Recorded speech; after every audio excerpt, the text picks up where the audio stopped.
When Prince Harry proposed to American commoner and Meghan Markle, it appeared as though fairy tales do come true.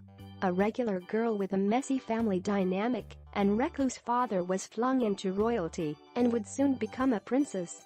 It seemed like a real Cinderella story until the fairy tale came to a screeching halt after her secret came out, banning her from marrying the prince.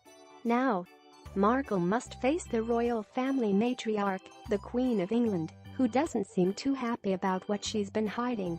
The picture of perfection and elegance that this couple has portrayed over the last few weeks as they flaunt their love for each other from the States to the royal palace has now been shattered, as it seems like it was a front for something else. The American actress does what she's apparently pretty good at, and that's pretending to be someone she isn't. As it turns out, Markle may not be able to wed Prince Harry in the Church of England, which officiates royal weddings. Prince Harry has planned to tie the knot with Markle in May. However, there could be some hiccups along the way before that can happen. The untraditional pair has done things differently than the royal tradition, starting with Harry marrying a divorced American actress. In 2011, Markle married Jewish film director Trevor Engelson. They divorced about 2 years later in 2013. Having been married before is frowned upon in the royal family and will take some special permission for the pair to wed in the spring of 2018, including from the Queen of England herself and a special license from the Archbishop of Canterbury.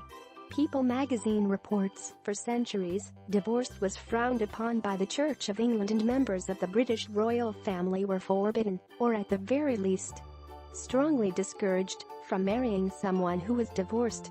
The history-shaking controversy surrounding Edward's abdication, as fans of the Crown will attest, has never been forgotten by Queen Elizabeth, who was just 10 when her uncle stepped aside, paving the way for her own ascension to the throne. Edward married Simpson in 1937 in exile in France.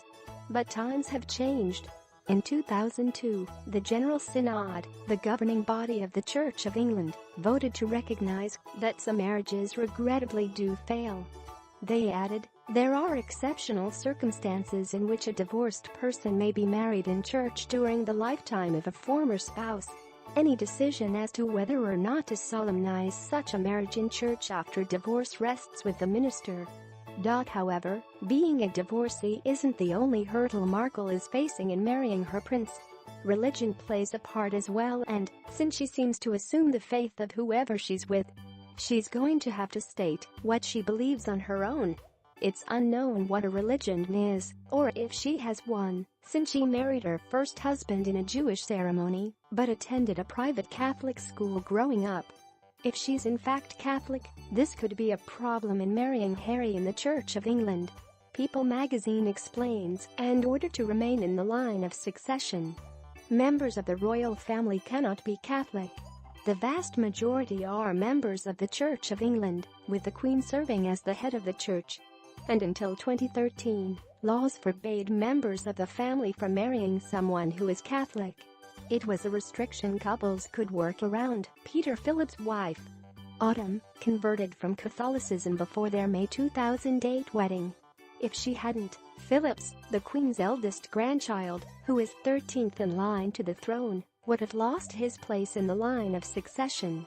However, in 2013, Britain modernized their laws.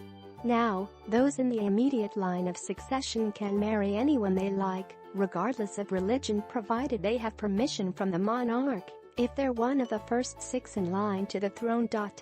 The rules regarding gender were also changed, so that a firstborn daughter would inherit the throne, irrespective of whether a boy followed. Under the previous primogeniture rule, any boy would take priority over an older sister. Unlike with Charles and Camilla, people understands that the Archbishop of Canterbury, Justin Welby, has no issue with conducting the ceremony for Harry and Markle, if he's asked. Following the guidelines of the Church of England, the Archbishop wouldn't have any problem with officiating with their wedding, if it got to that point, says a source close to the Archbishop. Well, that's a big relief to Markle, who is shaking things up in the royal family by doing things a lot differently than how they have been done for decades. It looks like she may get her fairy tale, no matter who or what factor tries to prevent her from that end goal. However, she still needs to impress the queen, and that seems to be her most difficult task yet. Meanwhile, she's still planning her wedding to Harry, and the pair are said to be tying the knot in a far more casual affair than Prince William's wedding to Kate Middleton.